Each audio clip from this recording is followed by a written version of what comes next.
Hello everyone.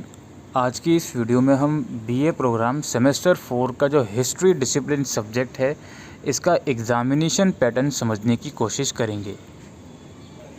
आपके subject का नाम है history of India from 1700 to 1950।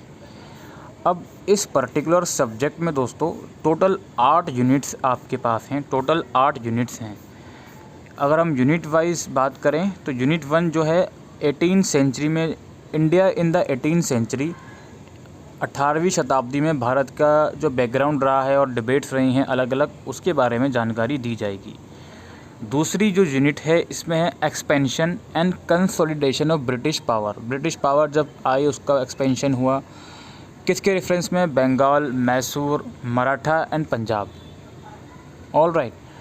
Unit 3 है आपका making of the British colonial economy. British colonial economy जब बनी इसके अंदर आपका लैंड रेवेन्यू सेटलमेंट्स हुआ, एग्रीकल्चर का कमर्शलाइजेशन हुआ, डी इंडस्ट्रियलाइजेशन हुआ और ड्रेन ऑफ वेल्थ।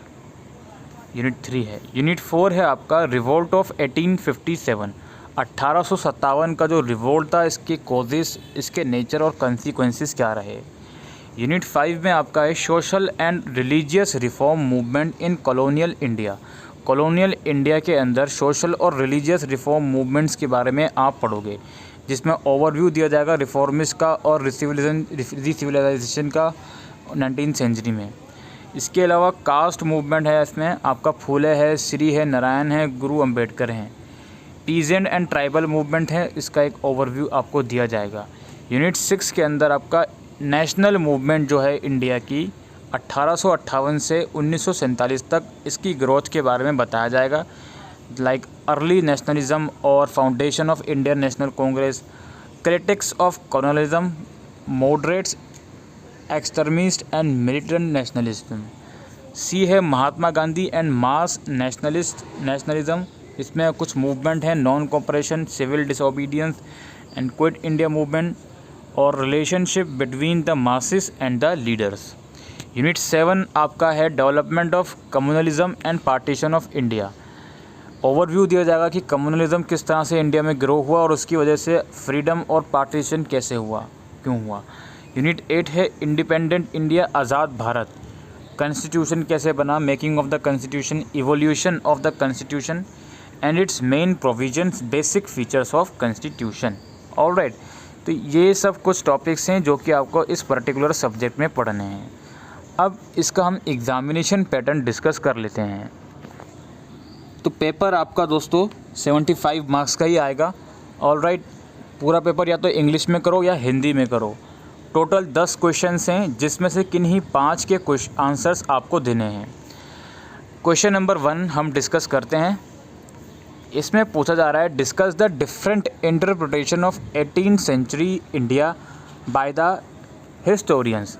इतिहासकारों के द्वारा 18वीं शताब्दी के भारत की विभिन्न मर्तों की विवेचना कीजिए। लाइक अलग अलग इतिहासकारों ने जो 18th सेंचुरी थी इंडिया में, उसकी क्या अलग अलग इंटरप्रिटेशन दी हैं वो आपको बतानी है।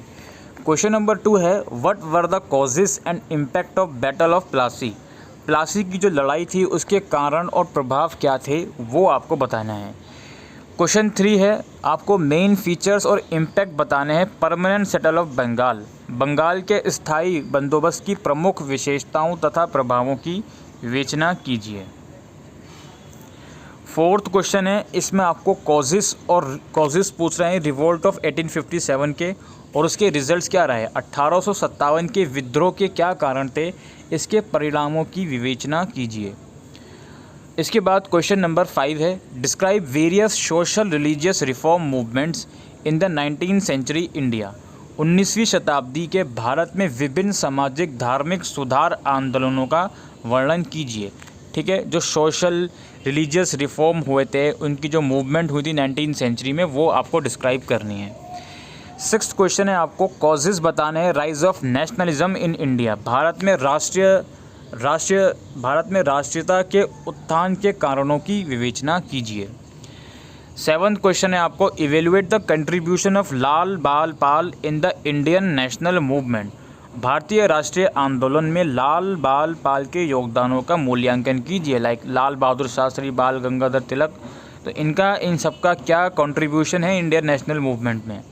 8th क्वेश्चन है कि what was Gandhi's unique contribution to the national movement. राष्ट्रीय आंदोलन में गांधी जी का विशेष योगदान क्या था, वो आपको बताना है। 9th क्वेश्चन है trace the development of political event in India from 1940 to 1947 which led to the partition of India. तो भाई 1940 से 1947 तक भारत में घटी उन राजनीतिक घटनाओं को रेखांकित कीजिए जिनके कारण भारत का विभाजन हुआ। जैसे 1940 से 1947 तक बताइए कि इंडिया के अंदर कौन कौन सी ऐसी पॉलिटिकल इवेंट्स या एक्टिविटीज़ हुई जिसकी वजह से भारत का पार्टीशन हुआ है। ठीक है, तो ये 9th क्वेश्चन है। और लास्ट क्वेश्चन में किन्हीं 4 में से आपको 2 के ऊपर शॉर्ट नोट लिखना है। 3rd battle of Panipat 1761, subsidiary alliance system, Maharaja Ranjit Singh और कॉन्स्टिट्यूएंट असेंबली। अब ये 10 क्वेश्चंस हैं जिसमें से कोई 5 आपको करने हैं। अब आपके मन में डाउट ये आएगा कि यार चलो 10 क्वेश्चन तो मैंने डिस्कस कर लिया, अब कौन सी ऐसी यूनिट है जो इम्पोर्टेंट रहेगी वो थोड़ा सा बताते हैं। देखो यार, ये यूनिट 4 है रिवोल्ट ऑफ 1857, ये तो ज़रूर करके जाइएगा इसके बारे में। इसका एक 1 फुल फ्लेज क्वेश्चन आपसे पूछ लिया जा सकता है। इसके अलावा जो आपकी नेशनलिज़म वाली यूनिट है, ग्रोथ ऑफ नेशनलिज़म, ये यूनिट भी इम्पोर्टेंट है। इस यूनिट से 2 क्वेश्चन पूछे जा सकते हैं। और एक आपका गांधी मूवमेंट के बारे में ज़रूर से आ सकता है। इसके अलावा कम्युनलिज़म वाली यूनिट में से भी क्वेश्चन डायरेक्ट ही यही आएगा कि यार कम्युनलिज़म क्यों हुआ, कौन सी ऐसी एक्टिविटीज़ थी जिसकी वजह से पार्टीशन हुआ। यही एक इम्पोर्टेंट क्वेश्चन इस यूनिट से बनता ही बनता है। इसके अलावा जो लास्ट वाला यूनिट है आपका, इसमें से शॉर्ट नोट के चांसेस ज़्यादा हैं। ठीक है, ये कॉन्स्टिट्यूशन की फ़ीचर्स क्या होती हैं उस पर शॉर्ट नोट आ सकता है। कॉन्स्टिट्यूशन की प्रोविजंस बता दो, कॉन्स्टिट्यूशन बना कैसे, इसमें शॉर्ट नोट आ सकता है। यूनिट 8 में से शॉर्ट नोट आने के चांसेस ज़्यादा रहते हैं। इसके अलावा जो हमने यहाँ पर एक यूनिट देखी थी, ये making of British colonial economy, तो ये यूनिट इतना इम्पोर्टेंस फ़िलहाल नहीं लगा मेरे को, इसमें से इतना कुछ खास क्वेश्चन आए नहीं है। ऑल्दो मैं ऐसा रिकमेंड नहीं करूँगा कि आप इस यूनिट को ना करो। ठीक है, कब करके जाना इस यूनिट को भी। लैंड रेवेन्यू सेटलमेंट क्या होता है, ये सब चीज़ें। ठीक है, बंगाल सेटलमेंट शायद हो सकता है इस क्वेश्चन में से आया हो। बाकी इसके अलावा यूनिट 1 तो आप करके ही जाओगे। यूनिट 1 में से एक क्वेश्चन आना ही आना है। याद रखिए 10 क्वेश्चन आने हैं आपको, जिसमें से 5 करने हैं। ठीक है, तो कम से कम ये 8 यूनिट है तो कम से कम 6 यूनिट तो पूरी करके जाओ।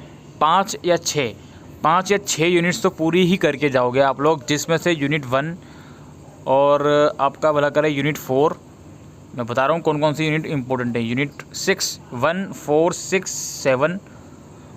6, 7 और ये 5, ये 5 यूनिट मैंने आपको बता दी। 1, 4, 6, 7 एंड 5। तो ये 5 यूनिट आप ज़रूर से कर लीजिए सबसे पहले, उसके बाद दूसरी यूनिट ज़रूर करिएगा। तो यही दोस्तों आज की इस वीडियो में इम्पोर्टेंट इन्फॉर्मेशन थी regarding history of India from 1700 to 1950 examination pattern. Thank you.